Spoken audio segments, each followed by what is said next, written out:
Finally, the biggest event all year, but apparently some people don't even know about it. What's up, degenerates? I'm Jefferson, the one living in a minivan, and alongside me, the one with all the holes in his game, Swiss Cheese. Shout out to everyone on the Patreon and our members for the continued support. Without you guys, we wouldn't be able to bring you our USDGC daily round recaps, which apparently you guys need, since you didn't know you could watch the first round free on YouTube. Doesn't really help out now because of the whole paywall thing, but hey, subscribe to the Disc Golf World for daily free breakdowns of everything you need to know from every round. Unfortunately, I also don't watch DGN coverage, only because I've been at the past 7 events living out of the damn minivan, of course.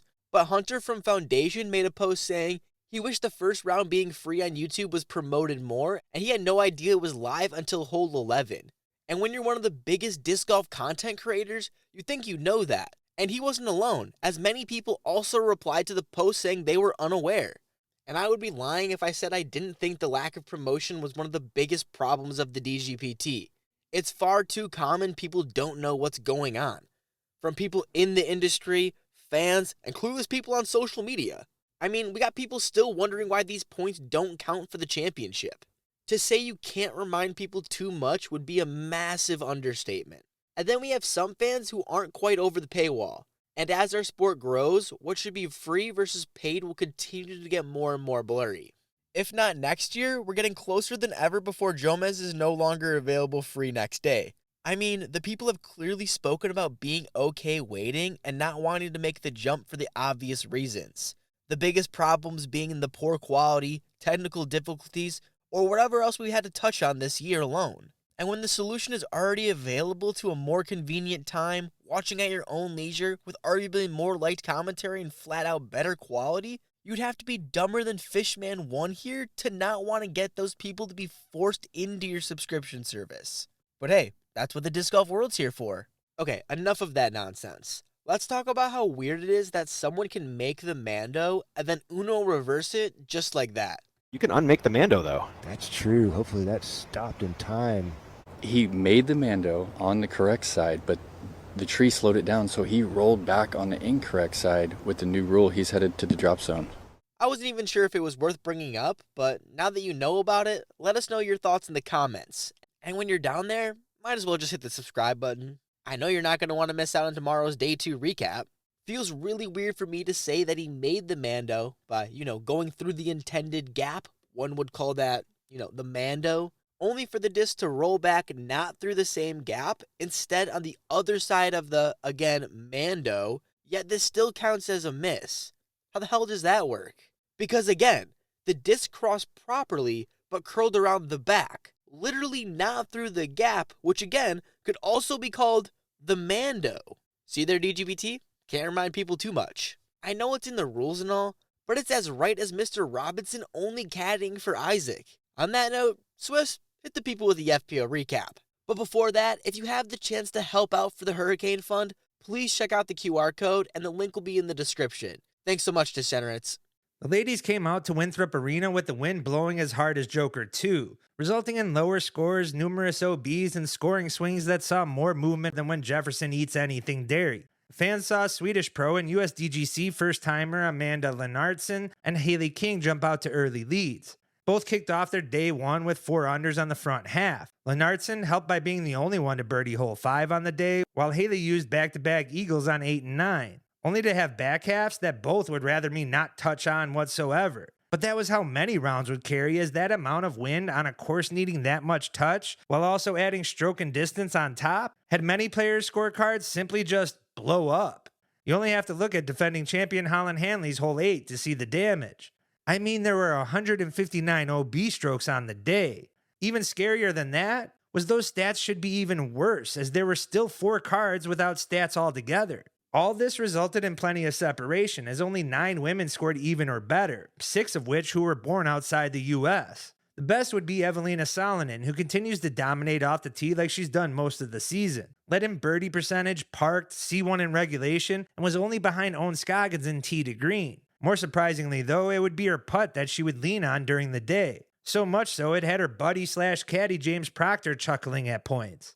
Sure, she still missed 2 putts within 16 feet, but those would be the only 2 C1 missed putts on the day, and she actually gained strokes on the putting green, which certainly hasn't happened often on the season. She currently finds herself 7 under and 2 strokes ahead of Rebecca Cox, who continues to make a bid for most improved player on the season. Certainly would be my vote if I had one. Thanks, Jeff. Maybe you can get back to me next year. Cox had yet another strong day 1 performance, and that was after a bad missed putt from within the circle to start off her round on the first hole. She racked up birdies while only registering a single OB stroke, where only Owen was better as she kept the disc in bounce for the entire round. Owen finished tied with Cox at 5 under, but still looking to improve as she was only 64% from inside the circle, uncharacteristically missing 5 putts as her disc wobble had difficulty in this wind. For those of you that are looking for that Tatar redemption tour from last year's Holland's controversial Hole 18 advancement, where Nate Perkins just might be the only other person outside of that card to believe that disc actually crossed in bounds. From my angle, Holland,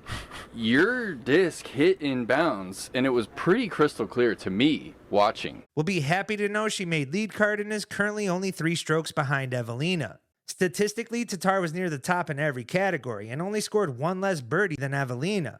However, like most on the day, she couldn't stay in bounds as her 4 OB strokes all resulted in bogeys. With the weather clearing up and looking far better over the next 3 days, there will still be plenty of movement. And if any of you are worried about a world's repeat, keep in mind last year there were 5 double-digit under rounds over the 4 days, and even Holland came back from a 6-stroke lead on the final day, even if you guys want to put an asterisk on it.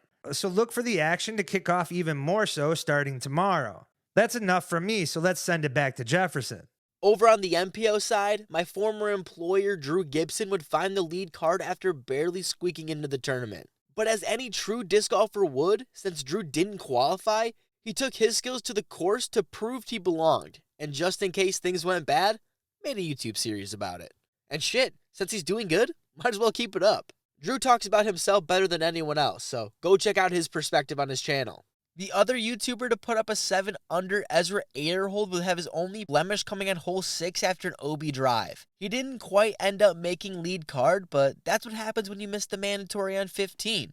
Clearly he's not upset about it either. Gannon Burr would not put together his ideal round, however, still found his way onto the lead card. Story of this season, am I right? Even the caddy stare couldn't help the 4 OB strokes. If he can clean that up while continuing to dominate inside the circle, he should be just fine.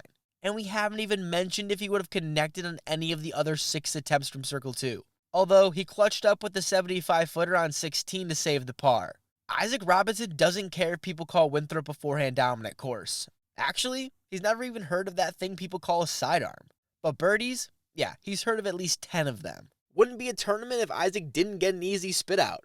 Must have been those nerves, but I'm sure his AVRs will stick better next season on the Disc Catcher Pros. His only other fault would come on 11 after a bad approach, but when we're spray painting circles on the ground and calling it OB, it's like we're playing Battleship out here. Hey guys, I love Winthrop Gold probably more than anybody else, but my statement stands. Who cares though? The reason Isaac even bogeyed is from a missed Circle 1 putt, so that's on him. Dude can't even hit all his C1X putts. What's he want me to call him? 2-time world champion? Fine. Too bad he wouldn't be on top, as Anthony Barella would shoot the hot round after a slow start. He would rattle off 5 birdies in a row starting on hole 3 with back-to-back 10-footers. Followed it up with his first of 3 Circle 2 putts to snag the par 5 over the water. Kept it up with a long look on the beach hole, but would smack it without any worry. Even though he's mad the deck was built too high to ace run hole 7, I'm sure he'll be okay with the 8-foot birdie putt. After another birdie on 9, would complete the 15-foot putt for eagle on 10. This is when I showed up for his round, just in time for his other missed C1X putt on the day. Good timing. Bounced back after that with the easy birdie on 12, and made the clutch putt from hazard on hole 14 to save par. Too bad he would go birdogey on 16 to give that stroke back. But he went out there, got the birdie on 18, and the lead. Can't complain about that. Which also could be said about Nate Doss, who finds himself at even par tied for 40th place and above lots of touring professionals. You know we'll be keeping a close eye on Doss all weekend. We're rooting to keep that cash streak alive. Another person with a streak at risk is Paul McBeth, who's won an Elite Series or Major every year since 2011. He has 2 more opportunities, but we all know which one he really wants. Macbeth was looking to be on lead card until a disastrous hole 17, dropping him down the leaderboard. There's 3 rounds to go and plenty of time as we watch closely. And that's everything you need to know from round 1 of the United States Disc Golf Championships. Make sure to come back tomorrow as we break down the important stuff. So for real, smack that subscribe button. We're so close to 25,000, and you're watching all the way until now. Might as well just press the damn button.